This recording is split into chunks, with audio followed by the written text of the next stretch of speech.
there was a 4Gamer interview with Yoshi-P.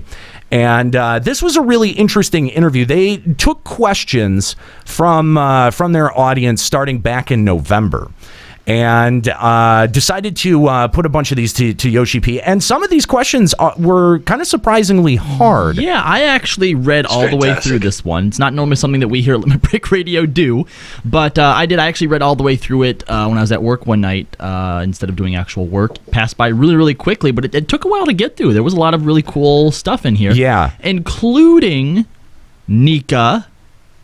Nika was in it? No. Why is Nika? No, I'm addressing Nika. That You're dressing Nika?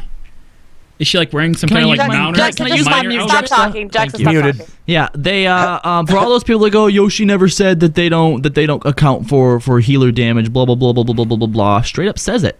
That they don't account for healer damage. Don't account. Right, and you know why they don't account for healer damage? In the clear, yes, obviously there's a reason. Healers doing damage does more, but in the actual clear it's because they want you to take longer to clear it, though. That's why they put that in the first place. Right. It's because they think that if they don't, if they just think about the DPS, that healers are going to heal, and gear takes X amount of tomes and weeks to get, it will take the average player this long to clear. But normal people don't play that way, so. Well, yeah, it's been a subject of debate whether or not healer DPS was being factored in at the development level, and Yoshi-P confirming that indeed both tank and healer DPS not a factor at all in terms of when they're making considerations on the development side. It's a real oversight on their part, though, because if they don't think about healer and tank damage, and then that's what parties are looking for is how much damage can our healers do and how much damage can our tanks do, Nika, and then all of a sudden tanks aren't wanted. Have you read the They're interview? Not thinking. I skimmed it. I have not. Okay, she skimmed it. Well, since this is literally right at the top of the interview, why don't we start there? Because they started off with questions involving the adjusting of difficulty content endgame. And so they basically said, hey, Yoshi, how do you go about determining endgame difficulty? Like, what goes into that, right? So the first thing that they do is they determine a minimal assumed item level for clearing it. All right. Now, it's important to note that this is not the item level that you guys are going in at. Right. But at what item level are people theoretically going to clear it? Yes. Okay. Right. Second, they determine the total amount of party damage needed to clear at that item level. They are taking minimal amount of damage from tanks and healers into account. And they actually clarified what this means. Minimal amount of damage from them is just what you naturally do in your rotation. So just enough damage for the tank to keep hate. So it's not taking into account, all right, let's see, between heals, you can probably throw off an arrow or a holy or whatever the fuck it is, right? Minimal damage. Right. Okay? So then why is so much extra tank and healer DPS needed, right? It's because that difficulty is based on the assumed item level. So when Neek and her group goes in to first attempt it, yeah, they are going to need way more DPS than that because their item level is significantly under the assumed item level. So you do need tank and healer DPS to clear it. No one's debating that. Right, unless you are willing to wait, months and months to get that eye level. At the assumed item level. Correct. Right.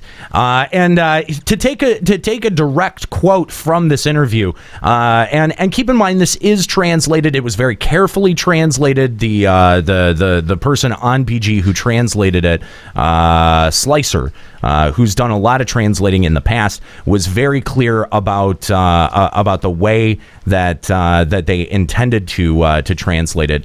But hang on, I'd like to put a quick thank you out because the script that we're using is actually from BG, with which Kooky was kind enough to link into the chat here, and then Raggins is here apparently, and he says, "God damn it, I didn't come here to get linked back to BG forums." Here's a direct quote. In other words, we only take into account the amount of damage necessary to perform as a tank or a healer, and we don't take into account as actively participating in attacking. For the clear assumption on DPS, we calculate the 100% value for an item level, and then we reduce it by 10 to 15% for the amount required to clear. So they're looking at at the total amount of DPS that someone could possibly be pumping out if they're performing at 100% their max DPS, and then they reduce it by 10 to 15%. So that's just from a development standpoint how they are, and they give you actually they go into great detail describing how they designed, do the fight designing process, where there was this great question in there that, look, do you actually do these fights yourself? Yeah, which I thought was a great question, and the process actually really surprised me too. Yes, the process is really surprising. So the way that they do it is they design the fight, and then they basically go in on God mode, on invincible mode. Yep. And they do that to be able to test the rhythm and the pattern, the overall the mechanic rhythm. Yes, exactly. And then from there, step 2 in the process is that you get hit by things, but when your HP gets reduced to 0, it doesn't knock you out. It just replaces your HP bar. So that gives you a rough idea of people might be going down here, or this is going to be a huge, how much damage is being put out. Right. Like how many times you die. This tank buster is adjusted appropriately, and then they say they break it down by phases. So it's kind of interesting because they never actually outright say, yeah, we have the dev team go through it from front to back, but they do kind of clarify that, look, because of time and because we want to make sure that the content is timely, that we do it this way, right, so that we have a sense of an overall sense of how the content is balanced. Yeah, I think that was my biggest surprise, which, and again, it makes sense, but when content is released, it might be content that the devs themselves might not have necessarily cleared. And as obviously I'm not one, just so that everyone's clear on that. I'm not claiming to be one, but if I were like a competing world-class first type player, the idea that the content that I'm clearing, even the devs haven't cleared yet, that's kind of a big deal. Yeah, it says that they've cleared it based on phases, but sometimes when they have the time, like the earlier Savages, it says that they will do it all the way through without with no God mode, but it said AS3 and 4, they didn't do that. So the devs did not actually clear all of A3 and 4 all the way through with no cheats on. Time of release anyway. But what's interesting about this is that it pretty much confirms what some of the suspicions that we've had on the show, that the DPS checks associated with Alex Savage 3 and 4 were really just artificial pump ups, that they heard the request for for a higher degree of difficulty from Final Coil, not Second Coil, but from Final Coil. That's not what this tells us. What it tells us is the dev team are a bunch of filthy fucking casuals. No, it says that they're good players. They're just not world first, and that they had taken all of their God mode off. It would have taken them way too much time to test everything, and not enough time for the other content that people bitch about not having. There we go. Nika care bearing again. But they are assuming. They are operating off the assumption that you're not going to be able to clear this until you get to X eye level, and then the thinking there is if you push that eye level. If you hold back that eye level for a patch, that it'll take your entire community longer. But I think what it has reinforced this this very negative view of rating from Coil to Alex. Yeah, because I think, and this kind of goes for all gaming too, is the idea that something is just straight up impossible and to a certain point. What kind of fun is that?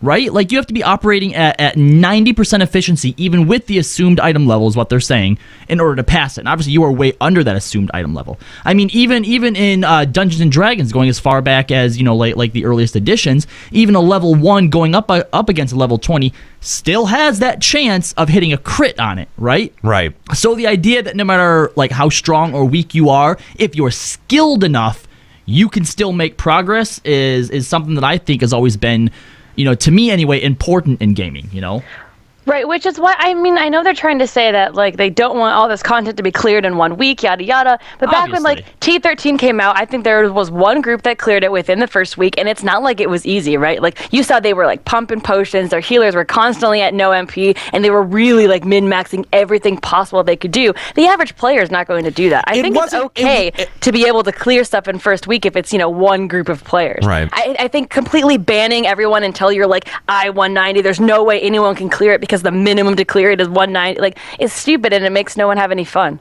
I tend to agree, and I feel like, you know, everyone knew right away that they were artificially inflated challenges that were basically being held back by the stats on our gear.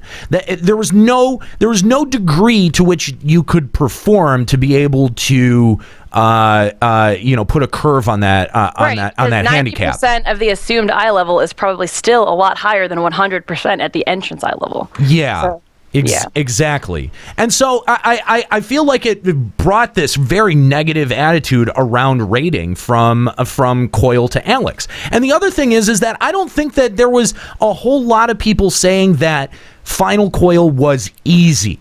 Okay, I think that among raiders, the sentiment was that Final Coil as a whole, and when you looked at all 4 turns of them, was comparatively easier than second coil. Right, which is something I think as a development team they don't necessarily want. You know, if first coil, you know, was all right, second coil was, you know, a lot more difficult, and then your final coil, it seemed like it was tuned back in comparison. That's not the kind of progression that you want for something like that. You want it to be, or at least feel, increasingly more challenging. Right. I don't, it's go ahead.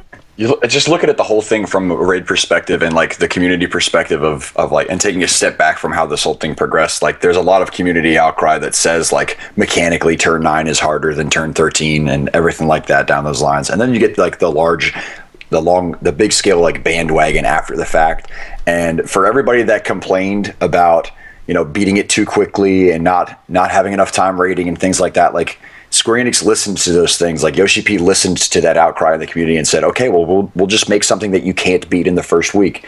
And the way that they did that was by, you know, increasing the DPS check and making it to the point where, like, you couldn't do it without a higher eye level at the assumed level. So, like, it's tough, like, for me looking back at it, because people complain about it, raiders complain about it being too easy, then another portion of the community complains about it being too hard, and it's back and forth, you know what I mean? Like, I'm just really happy to see in this interview, like, to see a little bit how they're thinking, to understand that it's like a 10 to 15% decrease in what my 100% utopian pure DPS could be.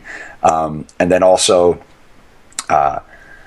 seeing how they just don't take the tank and the healer DPS into consideration at all. I like that they don't do that, because it assumes that, you know, and they're not promoting that a tank has to DPS. They're not promoting that a healer has to DPS. Right. They don't want to send that type of message to the community saying, if you guys aren't DPSing and healing, then you're not going to be able to clear this. You know, it's basically just stating, like, for anybody that is doing that, it's going to help. And it's going to help your progression and help your team go faster. But that is, I think that is a way of confirming that, like, look, you have to have tank or healer DPS if you want to be world first, which is that is lower eye level, right? So you know, what is that actually reinforcing? It's the two things. You can take it at face value and say that's exactly what it's saying, but what he's really saying to us and the people that understand is that he couldn't go out and directly say what you just said, because it would send the wrong message to the community. But by saying the opposite and us assuming the latter, then, you know what I mean, we can draw that conclusion from it. Yeah, no, I think that is a fair conclusion to draw. But I do still think that the artificial DPS checks that they added with Alex Savage 3 and 4 did not fly with the community, and most people like recognized it on its face for what it was day one. Actually, AS3's damage DPS check, I don't even feel like is that bad, because there's AS3's is all right because it's the little mini DPS checks that's in between, which is kind of what people like. I just feel like with like AS1 when that first came out, I mean, I can't even remember how many weeks now we were wiping out 1% simply because our DPS was like just slacking, you know, and we're like, well, next week we'll all have our ESO weapons, we'll be able to clear. Like, that's the mentality that I don't like. And that's I don't like that mentality. I think that If you're like, oh well, we got to sit back and wait for Better weapons. or better gear, like that, Or for Nika to level warrior. that just That too at that point, because that's true. They weren't thinking of tank DPS, but at that eye level, we needed it was a necessity. You had Yeah. to find the DPS somewhere. Joe, Right. People were flat out telling me that we couldn't clear because our setup was a Dark Knight and a Paladin, and they're like, you should have a warrior in there somewhere. And I was like, all right, great. I mean, just in contrast to that, I never had that problem first week. Like we beat Faust on the third pull first week. You know what I mean? So there's a big disparity between like people's skill and understanding of class. Even at that beginning point, like they made the content to be difficult. Yeah, we beat Faust pretty quickly, but the actual boss, we had real trouble with the DPS check. We had enraged I mean, we got the mechanics down within a few pulls actually, and it was just getting past the DPS that was just so hard for our group. I think we just had a weird setup. Like we had a machinist, a paladin. I mean, we didn't have the ideal. Well, there's your problem. Yeah. I found that the high world first classes had, and people just flat out said you don't have the eye level with the jobs that you have, so you just have to wait until you get more gear. And I'm like, that's bullshit. Not to mention, if I recall, you didn't have a ninja either. So how much trick attack damage were you missing out on? Yeah, seriously.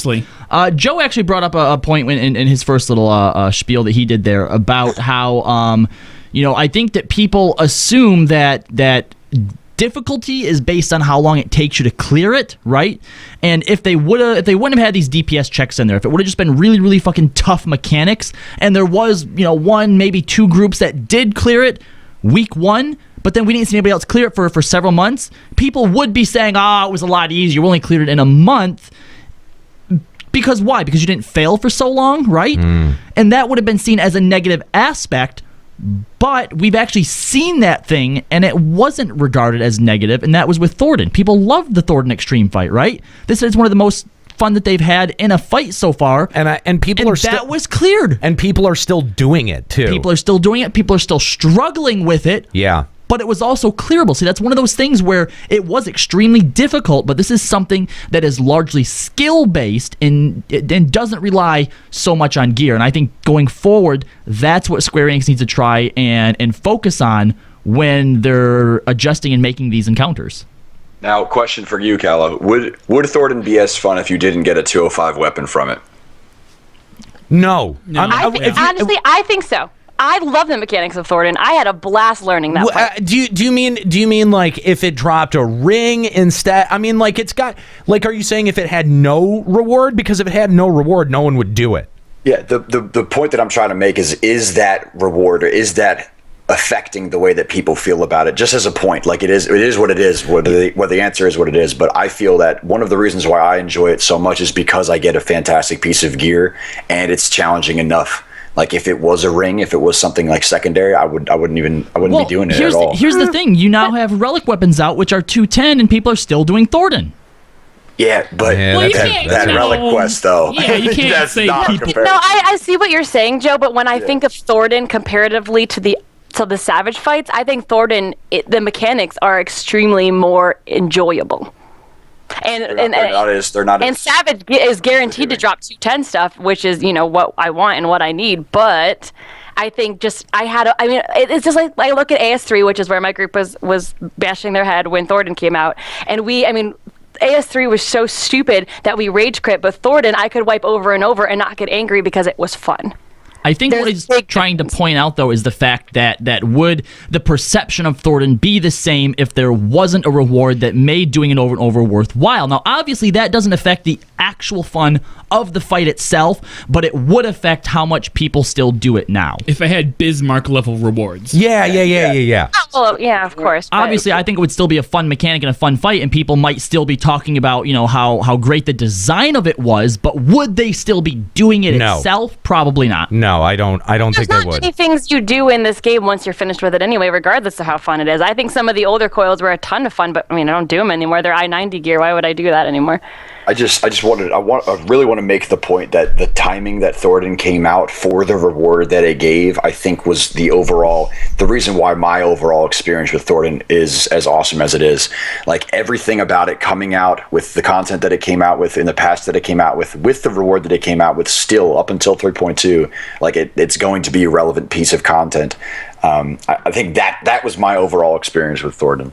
Like, it was perfect difficulty and a fantastic reward for that difficulty. Right, but then it's only transient. It's only applicable for like a patch, maybe a patch and a half. You know what I mean? Like, it's gone as soon as we're on to the next shit. And I think that's where Square Enix is having a whole lot of problems, where they have, you're right, Nika. Coil is fantastic. Coil's really well done content that there is no reason to do whatsoever. You know what I mean?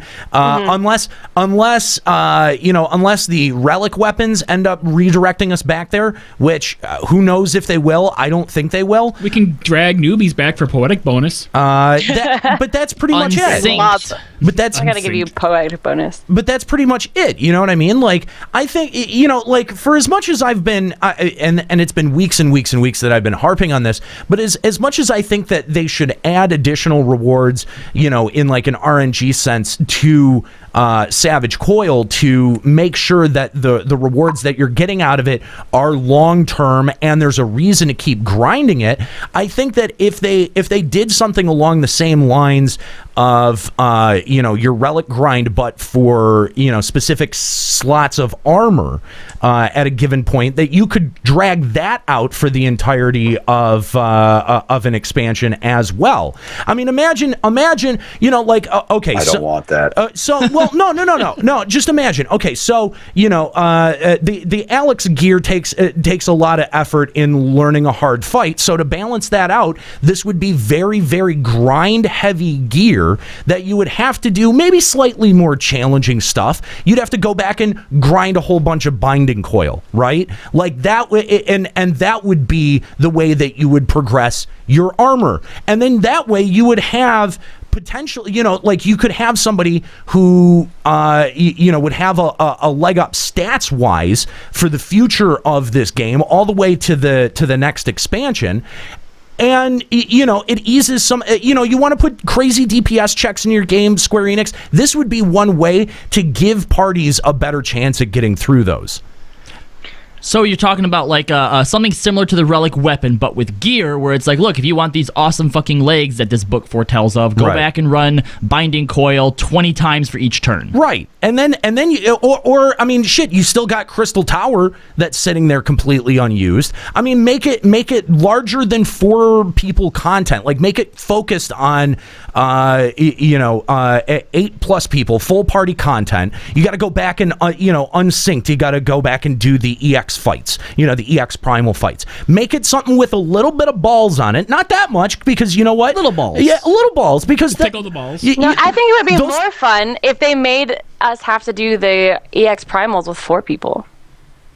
I would love that. Well, they'd first have to add. Well, I mean, yeah, like I mean, it's not a perfect thing, but that was my idea. Like, if you need a fast forward button. Okay, you need a way for someone. If the end goal at the end of your expansion is I-300, you need to have a way to be able to get there. If it's super low drop rate RNG out of something super challenging like Alex Savage, then on the other hand, it's got to be something insanely grind heavy. And we're not talking like even on the level of Relic. We're talking like a whole different level. Super Relic. Yeah, like if if you think about it.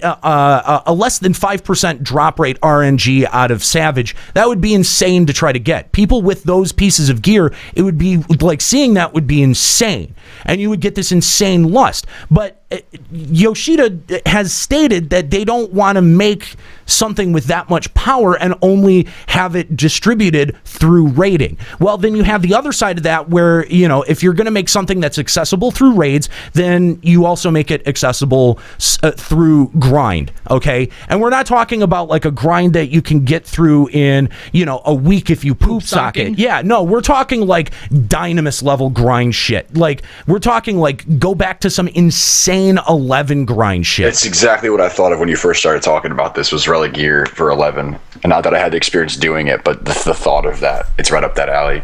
But that gives that. I mean, like think of how compelling working towards a relic is, and you'd be working towards something that is not just going to be relevant for 2 patches, but is going to be relevant all the way through the end of the expansion. I think that that's important, and to give people the sense of investment in their character or investment in their gear. I think that that's important too. So there's 2 ways that you can do that. You can reward you've got to reward a grind. It's either got to be a dedicated grind or it's got to be a luck-based thing. And something else that brings back, I mean, obviously the idea of gear loss, sure, a lot of people like that, a lot of people don't like that. But something else that this game is missing that we only see at the beginning life cycle of a raid is when certain players, a certain group of players, are put on a global platform, right? When people are working towards that world first, everyone is tuned into that. Everyone's waiting, everyone is watching, and then once you get it, then that's it.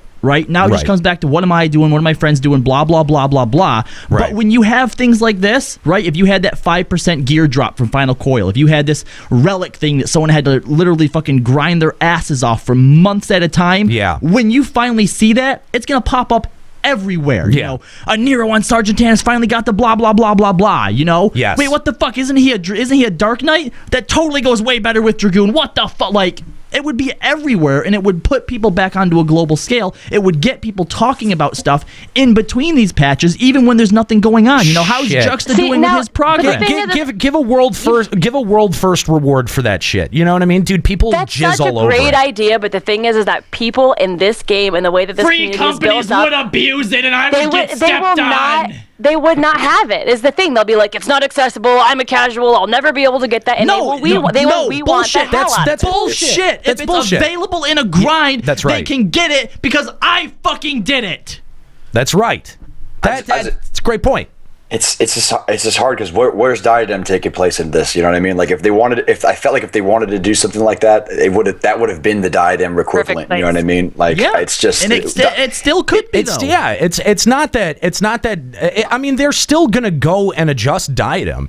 You know, like it's or Diadem or whatever it is. You know what I mean? Like it's still a totally viable method of something like that, and you know we could see more out of that. So you're talking about gear that you can upgrade every single patch. Yeah. I mean, obviously they couldn't do this with Heaven's Word. They'd have to start this in 4.0. Right. But I you know, like from a development standpoint, if you know where the eye level of your gear is going to be at the end of your expansion, then there's got to be a way to get there before the end of the expansion, because then that gear stays relevant for longer, right? Right. So are you saying that? Okay, well, I mean, what I'm thinking, I'm not sure if this is what you're saying or not, but that obviously there's a really, really, really long grind. Like, say we know that the end of Heaven's Word is going to be like I-300, right? So you're saying that there should be, like, right now, theoretically, in the game, a way to get a relic at 300 right now. Yes. But what you're saying is that it's a really, really, really, really, really long-ass grind. Yes. That take forever to get, but what I also think would be cool is, like, say, like, you look at the relic like it is now. Like, you need a bajillion little tiny pieces. But I think it would also be cool that if you are an endgame raider, you can do the harder challenges to do it quicker. Like, say you'll get 2 items if you beat Alex Savage or something. And that way, people can have it quicker and have that gear lust quicker, but also you can get it really, really, really long on the grind. Square Enix has proved that with this new relic that they're really smart about allowing for multiple ways to complete it. So yeah, I think that's totally conceivable. That's totally fair. Every relic edition has been like the grind has been thought of with like a period of time in mind, that it should take an average player playing at an average rate about yay long to do, and then it comes out and people are done with it in 3 days. You know what I mean? So if that's the case, if you're putting in content that can be completed in 3 days, then let's draw this out way more and make the reward way powerful, and then people will be invested in it, and make it come out a slot at a slot or 2 at a time, so that people aren't overwhelmed with having to work on tons of different pieces at once. Better yet, start it out as 1 slot, like let's say the legs, and then as you're upgrading it through the patches, they add on the feet. So now it's a piece of gear that takes up both things, because then what that also does that's an interesting concept. Is depending on stats, you're going to have to make the choice. Do I want these two things because the feet that I have now at this item level happen to be better itemization? And then as you move as you start to move closer to 3.0, those options become smaller and smaller, and your options become bigger and bigger because the eye level is progressing slowly that way. So, as you're moving on in eye level and you're moving closer to 300, some of those secondary stats that are on there may become less beneficial at eye 300. And then there you've got a whole new set at the end game level that players have had access to for a long time, that is set completely separate from your tome gear, completely separate from your raid set. Okay?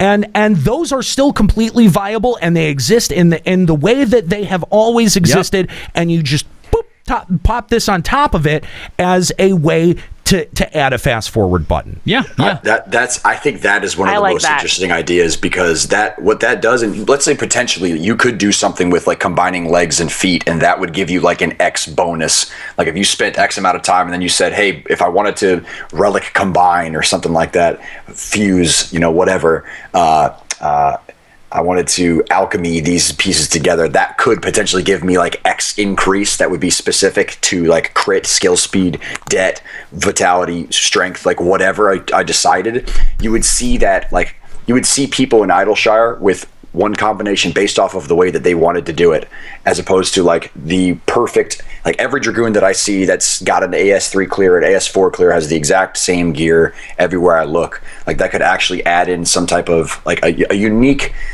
combination of gear the way that you wanted to do it, as opposed to everybody wearing the exact same gear and saying, hey, all I need to do is this to get this.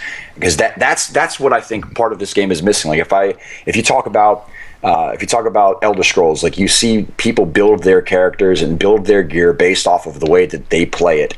And in Final Fantasy, it's all one thing, which is the BIS. Not to mention, set bonuses is something that Final Fantasy has never really touched on, and has worked outside of Grand Company. Yeah, has worked extremely well with other games. I mean, if you talk about the tier sets from World of Warcraft, it was a huge thing getting to that second enforced set bonus, because in some cases it changed the way the job played, and they were all things that were very specific to you as a job. And Jux is going to go and be a dick now. What?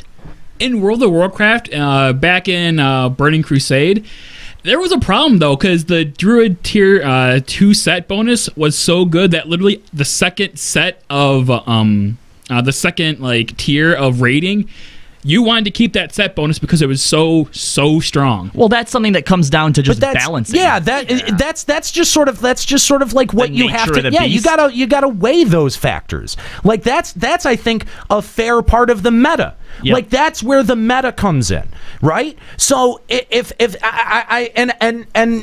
I actually think that this, I want to actually get back to this 4Gamer interview, because I think that it starts to get into the abilities and stuff, and I've got some other ideas surrounding that. But I think we've got to see where this materia thing goes.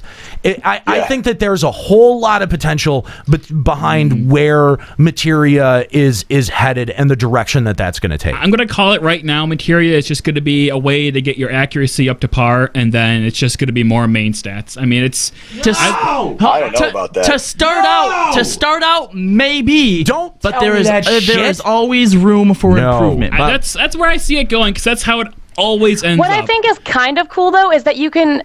What I'm hoping is that, since they said you can't overmeld tome and raid gear, but what you can do is say put accuracy on it while you're progressing, and then once you reach the accuracy in other ways, you can take that materia out and put different materia in, which is nice. Yeah, but that's all it is. It's just a way to get you up to the accuracy cap, and then you just gotta throw it all into whatever the best stat is for your class. I don't know. I mean, that's true, but I think it allows for a little bit more customization with gear while you're learning a fight, and then being able to stack on other types of DPS and things once you've got. I mean, I don't know. Wait, hold on. What would you actually like stack to like learn a fight? Like, would you like put like more vitality on accuracy your gear? and vit? But vit is a main stat, and you can't over. Yeah. I mean, like. But the thing is you're never going to change strength. So it's just gonna be basically the same thing with tanks then than what we have. Yeah, what he means is there's nothing interesting to it. Us as a ninja, we get to the accuracy cap, and then we load it with crit and determination. Yeah. That's it. But hopefully, what tanks do eventually, too at this point. hopefully, they start going into realms where you can actually put cool stuff on it that maybe helps. Oh my God! No, come on! Don't be that cynical. Okay, well, don't be that cynical. If Don't they be a decide- Nero. If they decide to do that, sure, great. But guess what? I have not seen anything to show them that they're going to break Hang the on. mold. Did you read the interview? Because I think that there's some indications in the interview that. So all right, let's go back to that. First of all, they're pondering those things. Andy. Yeah. I think you're right. You know it. I think you're right, Joe. Last thing I want to say is if they potentially ever do, I just wanted to toss this in. If they potentially ever do that huge long grind for gear, I think the one thing that I would love to see is like the specific piece of content that they choose for you to grind. I'd hope that it was something along the lines of, I'd hope that they would make it like all of first coil, so that it wasn't like go spam this primal that you can go cheese and not worry about mechanics, but like go do a piece of content that was actually difficult. I agree. No. So that all these players that are going and doing this for endless hours could actually get involved with, hey, well, what were these mechanics? Like, I what totally does this agree. do? Potentially increase their ability as well. Totally agree. I think it would be I think it would be dumb if I would love if they to make didn't people utilize. do T5. Yeah, Because- Exactly. Yeah. T5 unsynced, we were still doing it to help, carry some people through. And even still, we wiped a couple times because Absolutely. people stacked twisters on top of each other and blew everybody up. Or they didn't understand the dive bomb and they were knocking everybody into the but wall. it was fun though. 5-9-13. But it was 5-9-13. I think this was like 2 weeks ago. I'm pretty sure people just don't understand dive bomb and they just pretend to do what they do, and then people are Yeah. running into this hole. Let's run into this hole. yeah, okay. Oh, people are running out. Let's run out now. Yeah, I guess. yeah. Yeah, but no, and then they fuck it up and knock everybody into the wall. Even unsynced, that's an instant So kill. you just run over to the other side and wait over there. That's what I did. Yeah. No, Case in point, Kahlo. Thanks. Yeah, no. I that's why I had said like it should be attached to binding coil. Yeah, It should be yeah. attached to this old the old content that is just going and sitting unused. That they're pretty much like, oh well, you can run it unsynced right now if you want to. There's really not much incentive to be doing it. And that, I think if they attached some kind of content to it, that would be really beneficial for them in the end. Yeah.